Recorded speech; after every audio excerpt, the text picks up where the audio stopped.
السلام عليكم ورحمة الله وبركاته. الحمد لله. اللهم صل وسلم على رسولك سيدنا ونبينا ومولانا محمد وعلى آل سيدنا محمد الذي قرنت البركة بذاته ومحياه وتعترت الأظالم بطيب ذكره والرياح. الحمد لله. இன்னைக்கு என்ன டாபிக்னு சொன்னா, நேற்று இதே நேரம் நாளைக்கு இந்நேரம் என்ன பேசலாம்னு யோசிக்கும் போது ஃபதுல் உஸ்தாத் மற்றும் அப்துல் பாசித் உஸ்தாத் அவங்க ரெண்டு தலைப்புல பேசினாங்க. பாசித் உஸ்தாத் ஆடுகள் மாடுகள் சம்மந்தமா பேசினாங்க. ஃபதுல் உஸ்தாத் துல்கர்னைன் அலைஹிஸ்ஸலாத்து வஸ்ஸலாம் அவங்கள பத்தி பேசினாங்க. ஸோ அவங்கள பற்றி வரக்கூடிய ஆயத்தில் உள்ள குர்ஆனிக் சயின்ஸை எடுத்து பேசலாம் என்ற அடிப்படையில் இப்போ இன்னைக்கு நம்ம பார்க்க போற இரண்டு விஷயங்கள், ஒன்று துல்கர்னைன் அலைஹிஸ்ஸலாத்து வஸ்ஸலாம், இன்னொன்று ஆடுகளை பத்தி மாடுகளை பத்தி அல்லாஹ் சொல்லும் போது அறிவியல் சார்ந்த வல்லுநர்கள் அதை எப்படி அதோடு ஒப்பிட்டு காண்பிக்கிறார்கள் என்பதை பற்றி பார்க்க இருக்கிறோம். அல்ஹம்துலில்லாஹ். இப்போ ஆடு மாடுகளை பற்றி அல்லாஹ் கால்நடைகளை பற்றி பேசும்போது குர்ஆனில் இப்படி சொல்லி காண்பிக்கிறான். வல் அன்ஆம் ஹலகஹா லகும் ஃபீஹா திஃஉன் வ மனாஃபிஉ வ மின்ஹா தாக்குலூன். பொதுவாக ஆடுகளிலிருந்து நமக்கு பல பயன்கள் கிடைக்கிறது என்பது நமக்கு தெரிஞ்சதுதான். பால் குடிக்கிறோம், தயிரா இருக்கட்டும், மோரா இருக்கட்டும், நெய்யா இருக்கட்டும், வெண்ணெயா இருக்கட்டும், இது எல்லாமே இந்த பால்ல இருந்து வந்தது தான். பால் மனிதனுடைய அத்தியாவசியமான தேவையாக இருக்குதுங்கிறது நம்ம எல்லாருக்குமே தெரிஞ்சது தான். எல்லா ஊர்கள்லையும் நாடுகள்லையும் பயன்படுத்தக்கூடியது தான் இந்த பால். இப்போ ஸல்லல்லாஹு அலைஹி வஸல்லம் அவர்கள் பாலை பத்தி பல ஹதீஸ்ல என்ன செஞ்சிருக்கிறாங்க, புகாரியா இருக்கட்டும், முஸ்லிம் ஷெரீஃபா இருக்கட்டும் சொல்லியிருக்கிறாங்க. இறைவனும் அல்லாஹ் என்ன செஞ்சிருக்கிறான், குர்ஆன்ல இதை பத்தி நமக்கு பேசி காமிக்கிறான். ஸல்லல்லாஹு அலைஹி வஸல்லம் பாலை குடிச்சதுக்கு அப்புறம் அல்லாஹும்ம பாரிக் லனா ஃபீஹி வ ஸித்னா மின்ஹு, யா அல்லாஹ் இதுல எங்களுக்கு பரக்கத் செய், இதை எங்களுக்கு அதிகப்படுத்துன்னு சொல்லி துஆ கேட்க சொல்லி இருக்கிறான். எத்தனையோ சஹாபாக்கள் நோயுற்ற நிலையில வரும்போது ஸல்லல்லாஹு அலைஹி வஸல்லம் அவங்களுக்கு அதை ஷிஃபா கொடுக்கக்கூடிய ஒரு மெடிசனா இந்த பாலை எடுத்து கொடுத்திருக்கிறாங்க என்பதை பற்றி நம்ம என்ன செய்யறோம், பார்க்கிறோம். இப்ப அல்லாஹ் தஆலா இந்த கால்நடைகளை பத்தி சொல்லும் போது ஹலகஹா லக்கும், இந்த கால்நடைகளை நாம் உமக்காக படைத்தோம். திஃஉன், நாம் அதை கதகதப்பான ஆடைகளை அதிலே உருவாக்கி வைத்திருக்கிறோம். இப்ப ஆட்டினுடைய அந்த தோல்ல இருந்து தான் சொற்றா இருக்கட்டும், குளிருக்கு நம்ம பணிகளுக்கு பயன்படுத்தக்கூடிய அந்த கம்பளிகளா இருக்கட்டும், இதுவெல்லாம் கண்டுபிடிக்கப்படுது என்பதுக்கு நம்ம எல்லாருக்குமே சின்ன பிள்ளைங்களுக்கு கூட தெரிஞ்ச விஷயம்தான். அதை அல்லாஹ் குர்ஆனிலே சொல்லி காண்பிக்கிறான். ஓ மனாஃபியும், நிறைய பலன்களை நம்ம என்ன செஞ்சிருக்கிறோம், இந்த கால்நடைகளை வைத்திருக்கிறோம். ஓ மின்ஹா தாக்குலூன், நீங்கள் அந்த கால்நடைகளிலிருந்து சாப்பிடுகிறீர்கள். ஆட்டினுடைய இறைச்சி, மாட்டினுடைய இறைச்சி நம்ம என்ன செய்யறோம், சாப்பிடுறோம். ஆனா இந்த ஆடினுடைய கால்நடைகளை பற்றி பேசும்போது அல்லாஹ் சுப்ஹானஹு வ தஆலா அதனுடைய இறைச்சியை பற்றி சாப்பிடுங்க, அதை நம்ம உங்களுக்காக தான், சாப்பிடுவதற்காக தான் படைத்திருக்கிறோம் என்று சொல்லி காண்பிக்கிறான். ஆனால் ஹின்சீரை பற்றி அல்லாஹ் தஆலா பேசும்போது என்ன சொல்லி காண்பிக்கிறான் என்று சொன்னால், பல இடங்கள்ல ஹின்சீர் ஹராமான உணவு, ஹின்சீர் நஜீஸான உணவு என்பது நம்ம எல்லாருக்குமே தெரிஞ்ச விஷயம்தான். இன்றைய அறிவியல் ஆராய்ச்சியாளர்கள் அந்த ஹின்சீர் என்ற ஒரு உயிரினத்தை அதை ஆராய்ந்து பார்க்கும் பொழுது அதுல அவ்வளவு விதமான நோய்கள் வருவதற்கு, கிட்டத்தட்ட ஹின்சீரை சாப்பிடுவதன் மூலியமாக 70க்கும் மேற்பட்ட நோய் உண்டாகுமா, அவ்வளவு கொடூரமான ஒரு உணவாக, நஜீஸான ஒரு உணவாக அது இருக்கிறது என்பதாக அவர்கள் ஆராய்ச்சியின் மூலியமாக கண்டுபிடித்து சொல்கிறார்கள். ஹின்சீரை சாப்பிட்றவங்களுக்கு ஒரு ஹின்சீரனுடைய இறைச்சியில ஒரு நாடா புழுன்னு சொல்லிட்டு ஒரு புழு இருக்குமா. இப்ப நம்ம பைஜாமா போடுறோம், நாடா எவ்வளவு பெருசா இருக்கு பாத்தீங்களா, அந்த மாதிரி பெருசா என்ன செய்யுமா, ஒரு புழு இருக்குமா. இந்த புழு ஹின்சீரனுடைய வயிற்றுக்குள்ள போகும், நம்ம சாப்பிடும் போது நம்ம வயிற்றுக்குள்ள போகும்போது அந்த புழு நம்மளுடைய ரத்தங்கள்ல கலந்து அந்த ரத்தத்துல முட்டையிட்டு அது அந்த ரத்தங்கள் நம்ம மூளைக்கு போச்சுன்னா மூளை காய்ச்சல், இதயத்துக்கு வந்தா இருதய நோய் போன்ற பல நோய்கள் ஏற்படுத்துவதற்கு இது சாத்தியக்கூறு இருக்குது. எந்த அளவுக்குன்னு சொன்னா, பொதுவா ஒரு கறியா இருக்கட்டும், இறைச்சியா இருக்கட்டும், அதை நம்ம சூடுபடுத்தி சாப்பிடும் போது அது நல்ல நிலைமையில தான் இருக்கும், அதுல உள்ள நஜீஸ்லாம் போயிடும். ஆனா இந்த ஹின்சீரை மட்டும் எவ்வளவு நம்ம சூடாக்கி பதப்படுத்தி நம்ம பக்குவமா சமைச்சாலும் அதுல உள்ள அந்த புழுக்கள் அந்த விஷத்தன்மையை இழக்காதான், அந்த அளவுக்கு அது நஜீஸுடைய பொருளா இருக்குன்னு சொல்லிட்டு அறிவியல் ஆராய்ச்சியாளர்கள் கண்டுபிடிச்சிருக்கிறான். இன்னும் நல்லா சொல்ல போனா வேர்ல்டு ஹெல்த் அசோசியேஷன் சார்பா இந்த ஹின்சீனுடைய உணவை நம்ம சாப்பிடுவது உடல் நலத்திற்கு கேடு என்பதாக அவர்கள் அபிஷியலா என்ன செய்யறாங்க, நோட்டீஸ் கொடுத்திருக்கிறாங்க. அப்படிப்பட்ட ஒரு உணவை பத்தி அல்லாஹ் தஆலா குர்ஆனிலே நமக்கு 1400 வருடங்களுக்கு முன்பாக அது சாப்பிடுவதற்கு ஹராமான உணவு என்பதையும் சொல்லி காட்டிவிட்டார்.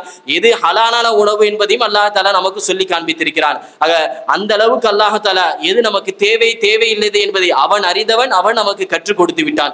இப்போ நம்ம ஆடு மாடுல இருந்து வரக்கூடிய நம்ம முக்கியமான பொருளா பாலை நம்ம என்ன செய்யலாம், எடுத்துக்கலாம். பொதுவா எல்லாருக்குமே தெரியும், பால் எதிலிருந்து வருதுன்னு சொன்னா ரத்தத்திலிருந்து தான் உருவாகுங்கிற மாதிரி நம்ம இன்ன வரைக்கும் நம்ம நினைச்சுக்கிட்டு இருக்கோம். பொதுவா இந்த காலத்துல இல்லை, எல்லா காலங்களையும் ஆட்டினுடைய ரத்தங்கள்ல இருந்து தான் அந்த பால் உருவாகி அந்த மடுவுல வருது, கன்றுக்குட்டிகள் குடிக்குது என்பதாக வரலாறுகள் நம்மளால பார்க்க முடியுது. ஆனால் சமீப நூற்றாண்டுகளாக அறிவியல் ஆராய்ச்சியாளர்கள் கண்டுபிடித்த கூட்டு என்னன்னு சொன்னா, ரத்தத்திலிருந்து மட்டும் பால் உருவாகல, அந்த மாடு சாப்பிடுது இல்லையா, ஆடு சாப்பிடுது, அந்த புல்லு, அந்த உணவு, அந்த நஜீஸ், அந்த மாட்டினுடைய சாணம், அந்த மலக்கழிவுக்கும் அதனுடைய ரத்தத்துக்கும் மத்தியில பால் என்ன செய்யுது, ரெண்டுமே ஒன்னா கலந்து அதுல இருந்து தான் நெக்ஸ்ட் ஸ்டேஜா பால் உருவாதுங்கிறத கண்டுபிடிச்சு சொல்லி காமிச்சுக்கிறாங்க. மாட்டினுடைய சாணம், மாட்டினுடைய ரத்தம், இது ரெண்டுமே ஒன்னா கலக்குது. ஒன்றாக கலந்து இதற்கு அடுத்த ஸ்டேஜா தான் பால் என்ன செய்யுது, உருவாகுது. இது அறிவியல் ஆராய்ச்சியாளர்கள், விலங்குகள் சார்ந்த ஆய்வு செய்யக்கூடியவர்கள் கண்டுபிடிச்சு நமக்கு கூற்றாக சொல்லி காண்பிக்கிறார்கள். ஆனா நம்ம முன்னோர்களா இருக்கட்டும், அதுக்கு முன்னாடி வாழ்ந்தவங்களா இருக்கட்டும், மாடனுடைய ரத்தத்திலிருந்து தான் பால் என்ன செய்யுது வருதுங்கிற மாதிரி நம்ம நினைச்சுக்கிட்டு இருக்கிறோம். ஆனா அல்லாஹ் தஆலா இதை குர்ஆனிலே சொல்லி காண்பிக்கிறான். வ இன்ன லக்கும் ஃபில் அன்ஆமில் ஐபரத்தன், நிச்சயமாக கால்நடைகளில் உங்களுக்கு படிப்பினை இருக்கிறது. நுஸ்கீக்கும் மிம்மா ஃபி புதூனிஹா மின் பைனி ஃபர்சின், ஃபர்ஸ் என்று சொன்னால் மாட்டினுடைய அந்த கழிவுகளுக்கு சொல்லப்படும் சாணம். மின் பைனி ஃபர்சின் வ தமின், இரத்தத்திற்கும் சாணத்திற்கும் மத்தியிலே லபனன், நாம் உங்களுக்கு பாலை வழங்குகிறோம், நுஸ்கிக்கும் உங்களுக்கு புகட்டுகிறோம் என்பதாக அல்லாஹ் தஆலா சொல்லி காண்பிக்கிறான். அப்ப பாருங்க, அறிவியல் ஆராய்ச்சி வல்லுநர்கள் ரத்தத்துக்கும் மாட்டினுடைய சாணத்துக்கும் கலந்து அது என்ன செய்யுது, இரண்டும் ஒன்றாக கலந்து அதற்கு அடுத்த ஸ்டேஜா பாலாக உருவாகுவதை கண்டுபிடிச்சு சொல்லி காண்பிக்கிறாங்க. ஆனா அல்லாஹ் 1400 வருடங்களுக்கு முன்பாக அவன் படைத்தவன் எப்படி இந்த பாலை கால்நடைகளுடைய உடலிலிருந்து நாம் உருவாக்குகிறோம் என்பதை அவன் சொல்லி காண்பிக்கிறான். பொதுவா நம்ம பார்த்தோம் அப்படின்னு சொன்ன இந்த கால்நடைகளை பத்தி பார்க்கும்போது, எந்த உயிரினமா இருக்கட்டும் தன்னுடைய பிள்ளைகளுக்கு தேவையான பால்களை மட்டும்தான் சுரக்கக்கூடிய ஒரு சக்தி அந்த விலங்குகள்கிட்ட இருக்குது. அதை தாண்டி அதனால சுரக்க முடியாது. ஆனா இந்த ஆடு மாடு போன்ற கால்நடைகள்ல தன்னுடைய குட்டிகளுக்கு தேவைக்கு போக 70 மடங்கு அதிகமான பால்களை சுரக்கக்கூடிய அளவுக்கு அல்லாஹ் அதுக்கு ஆற்றலை படைச்சிருக்கிறான். அப்போ இது இறைவனுடைய ஏற்பாடு தான். நிச்சயமாக மனிதர்களுடைய பலனுக்காக தான், அவர்களுக்கும் உணவு கிடைக்க வேண்டும் என்பதற்காக தான் அல்லாஹ் இந்த ஆடு மாடுகளை படைத்தான் என்பதாக சொல்லப்படுகிறது. அந்த அளவிற்கு அல்லாஹ் தஆலா இந்த பல விஷயங்களை நமக்கு குர்ஆனில் சொல்லி காண்பித்திருக்கிறான். அடுத்து நம்ம பார்த்தோம்னு சொன்னா, துல்கர்னைன் அலைஹிஸ்ஸலாத்து வஸ்ஸலாம் அவர்களை பற்றி பார்க்கும்போது, பொதுவா இரும்புல இருந்து தான் என்ன செய்யப்படுதுன்னு சொன்னா ஸ்டீல் உருவாக்கப்படுது. ஸ்டீல் அப்படிங்கிற ஒரு தனி ரா மெட்டீரியல் என்ன செய்யாது, கிடையாது. இரும்ப அதிகமா நம்ம உருவாக்கி அதுல சில தாதுக்களை கனிமங்களை நம்ம நீக்கினதுக்கு அப்புறமா, சில தாதுக்கள் கனிமங்களை கூடுதலா சேர்த்ததுக்கு அப்புறமா அந்த இரும்புல இருந்து ஸ்டீல் என்ன செய்யப்படுது, உருவாக்கப்படுது. பொதுவா இரும்பு கூட பல நாட்கள் நீடிக்காது, அது துருப்பிடிச்சு போயிடும். ஆனா ஸ்டீல் அப்படி கிடையாது, பல நாட்கள் அது என்ன செய்யும், அழியாம துருப்பிடிக்காம இருக்கும் என்பதாக சொல்லப்படுது. இப்போ உலகத்துல முதல்ல எப்போது இந்த ஸ்டீல் இரும்புல இருந்து கண்டுபிடிக்கப்பட்டுச்சுன்னு சொன்னா, சர் ஹென்ரே அப்படிங்கிறவர் 1850 வருஷத்துலதான் இரும்புல இருந்து இந்த ஸ்டீல் என்ன செய்யறாரு, கண்டுபிடிக்கிறார்.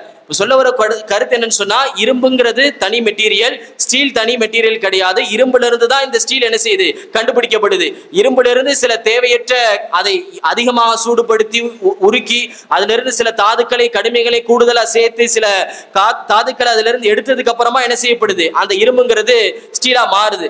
துல்கர்னைன் அலைஹிஸ்ஸலாத்து வஸ்ஸலாம் அவர்கள்ட்ட யாஜூஜ் மாஜூஜ் அந்த தொல்லைகள் தாங்க முடியாம அந்த உம்மத்தார்கள் அவங்க கிட்ட வந்து எங்களுக்கு ஒரு தடுப்பு சுவரை எழுப்பி கொடுங்கன்னு கேட்கும் போது அவர்கள் இரும்புகளை கொண்டு வர சொல்லி இரும்புகளை 2 மலைகளுக்கு மத்தியிலையும் போட்டு அந்த இரும்பை உருக்கி அந்த இரும்புக்கு மேலாக செம்புகளை தடவி இது ஒரு பெரிய தடுப்பு சுவரை எழுப்பினார்கள். அறிவியல் ஆராய்ச்சியாளர்கள் இன்னைக்கு நம்ம கண்டுபிடிச்ச கண்டுபிடிப்பை வரலாறு படிச்சு பார்க்கிறோம். பல்லாயிரக்கணக்கான வருஷத்துக்கு முன்னாடி வாழ்ந்த அந்த துல்கர்னைன் நம்ம இன்னைக்கு கண்டுபிடிப்பின் மூலியமா செய்யக்கூடிய செயலை அவர் அன்னைக்கே செஞ்சிருக்கிறார் என்பதை பார்த்து ஆச்சரியப்படுகிறார். அவருடைய அறிவு எவ்வளவு தூர நோக்கு சிந்தனையாக இருக்கும் என்பதை சிந்திக்க வேண்டும். அந்த அளவுக்கு அல்லாஹ் தஆலா துல்கர்னைன் அலைஹிஸ்ஸலாத்து வஸ்ஸலாம் அவர்களுக்கு இந்த காலத்தில் உள்ள கல்வியை முன்கூட்டி அல்லாஹ் அவர்களுக்கு வழங்கியிருக்கிறார் என்பதை நம்மால் பார்க்க முடிகிறது. இன்ஷா அல்லாஹ் வரக்கூடிய காலங்களில் இன்னும் பல்வேறு விஷயங்கள் அல்லாஹ் குர்ஆனில் என்னவெல்லாம் சொல்கிறான் என்பதை பார்ப்போம். வாஹிரு தஅவானா அல்ஹம்துலில்லாஹி, அஸ்ஸலாமு அலைக்கும் வரஹ்மத்துல்லாஹி வபரகாத்துஹு.